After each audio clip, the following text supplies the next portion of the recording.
Namaste. Welcome to the channel. I'm Alakananda Ma, Ayurvedic doctor and principal of Alandi Ayurveda Gurukula, a unique apprenticeship-style Ayurveda school in Boulder, Colorado. Feel free, if you're curious, to book a sample class, free lunch, and tour. We'll be thrilled to see you. So I thought last week was going to be the last in my series, Let's Go Shopping. That was until I talked to my nephew. My nephew is someone we're very proud of. He got his whole degree at the business school here at CU, and then he went and got a law degree, and now he's out making his way in the world, and as seems to be pretty general among Gen Z, despite his fantastic personality and many talents. He's on a budget. So we were talking about food, and he said, "Yes, but I'm on a budget." How do you shop when you're on a budget? I just thought I should give a couple of hints about that. So when you're shopping in the supermarket because you're on a budget, and if you even set foot inside Whole Foods, you've spent $50 off the bat, or maybe nowadays $100. There actually usually in most of the supermarkets nowadays is a section of produce that has organic options. But basically, let's talk about what things really need to be organic and what things it's totally okay if they're not organic.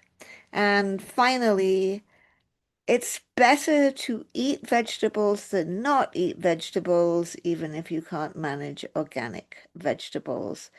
At least you're eating vegetables. Wash them well. Give them a good scrub if they're not organic. So there's a wonderful organization, uh, EWG, that has a shopper's guide to pesticides in produce. I can put the link to that page. So we need to understand about the clean 15 and the dirty dozen.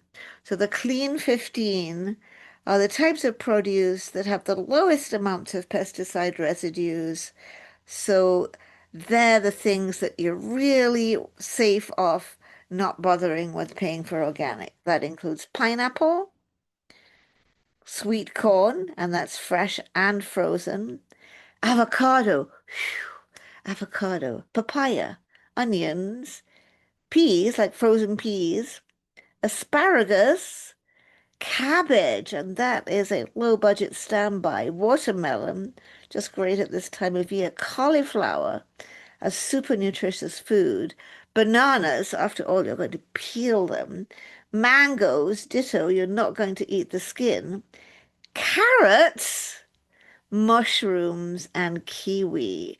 So go ahead, buy those in the supermarket. By the time you've got yourself a couple avocados, some cabbage and some carrots and some cauliflower, you got a pretty good meal right there of less expensive foods that don't have to be organic. On the other hand, the dirty dozen are the ones, if at all you can make it to pay that extra dollar or two for organic, you really should. And that includes spinach. Second one is strawberries. Well, they're a bit of a luxury food anyway, but yeah, strawberries.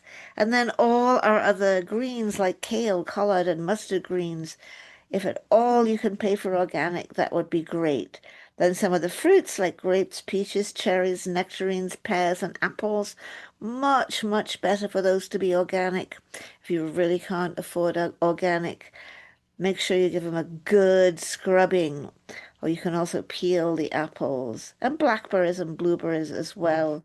And finally, your potatoes really should be organic. And then peppers, bell peppers, hot peppers, and green beans. So if you can afford to buy some things organic, but you can't afford to buy everything organic. If you're buying from the Dirty Dozen, prioritize those being organic, and you're totally fine with the Clean 15. Like I said before, dairy really should be organic, and ideally oils preferably should be organic, although we cook with non-organic olive oil all the time because, as we discussed last time, it's a lot less expensive. So that'll be good too. But as always, don't make the perfect the enemy of the good. Shop organic or peel or scrub or give it a really good wash.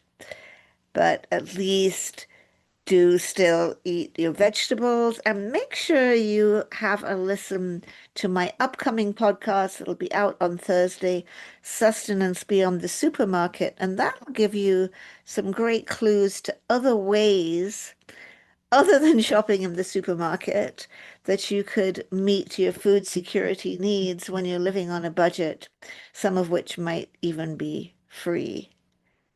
Okay, so next week we really will start on what I thought I was going to start next week, which is some special fall foods. See you then. Namaste.